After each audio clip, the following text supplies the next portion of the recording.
अल्लाह ने जो फरमाया उलिल अमरी मिनकुम, उलमा की इताअत करो, तो अपने उलमा की आप इताअत करें। सवाल पैदा होता है क्यों आले सुन्नत के उलमा की इताअत क्यों करें? वजह इसकी यह है कि नबी करीम सल्लल्लाहु अलैहि वसल्लम से लेकर आज तक सिंपल मेजॉरिटी के अंदर हमेशा अहले सुन्नत रही है। और आपके नबी ने इरशाद फरमाया, बल्कि पहले मैं कुरान से आपको अर्ज कर देता हूं। अल्लाह ताला ने अलहम शरीफ में फरमाया, इहदिनस सिरातल मुस्तकीम सिरातल लज़ीना अनअमता अलैहिम। हम गोया के दुआ करते हैं, अल्लाह ने वाजिब कर दी, ए अल्लाह में सीधा रास्ता चला उन लोगों का रास्ता जिन पर तूने इनाम फरमाया। अब यहां उसलूब कुरान देखें, अल्लाह ने यह नहीं फरमाया कि अल्लाह में सीधा रास्ता चला जो कुरान का रास्ता, अल्लाह में सीधा रास्ता चला जो हदीस का रास्ता। ये अल्फाज तो नहीं है ना, क्या है? अल्लाह में सीधा रास्ता चला उन लोगों का रास्ता जिन पर तूने इनाम फरमाया।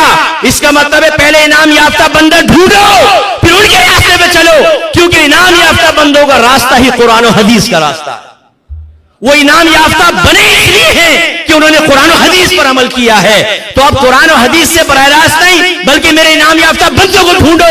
जब तुम तलाश कर लोगे, उनके रास्तों पे चलोगे, तो गोया के कुरान और हदीस के रास्ते पे चलोगे, सिराते मुस्तकीम को पालोगे। अच्छा, 1500 साल में तो सब ये दावा करते हैं कि हमारा बुजुर्ग, हमारा बुजुर्ग, हमारा बुजुर्ग।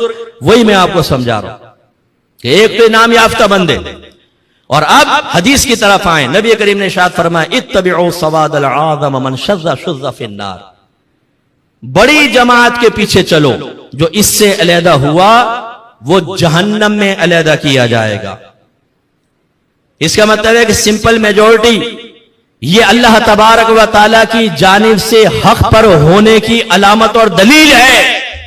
गोया के 1500 साल में आप ये देखें कि अक्सर ज्यादा तादाद में मेजॉरिटी के अंदर उलमा किस मसलक पर, किस मजहब पर, किन अकायद पर और किन शरई मसाइल पर रहे, जो अक्सरियत नजर आए हक उनके साथ होगा।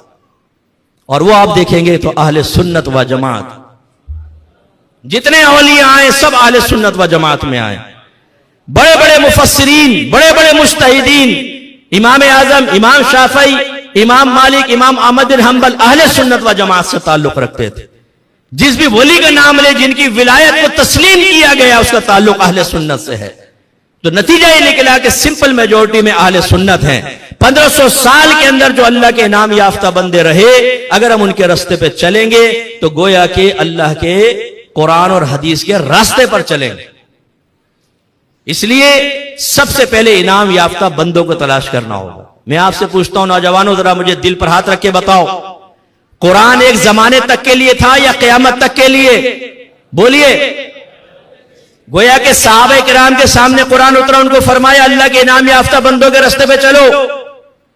उस वक्त अल्लाह का इनाम याफ्ता बंदा सबसे बड़ा कौन था? मेरे नबी करीम सल्लल्लाहु अलैहि वसल्लम। फिर जो आम सहाबा थे उनके लिए उलमा मुज्तहिद सहाबा। इसलिए सरकार जब नमाज पढ़ाते तो फरमाते कि मेरे करीब वो खड़े हों जो ज्यादा इल्म वाले हैं। मुज्तहिद सहाबा करीब आते थे, उन्हें सरकार अपने साथ खड़ा करते थे, फिर आम सहाबा होते थे। तो याद रखें कि सिंपल मेजॉरिटी के अंदर 1400 साल के अंदर 1500 साल में कौन रहे? अहले सुन्नत रहे। तो मेजॉरिटी के साथ हमेशा हक रहेगा, इनकी पैरवी करें।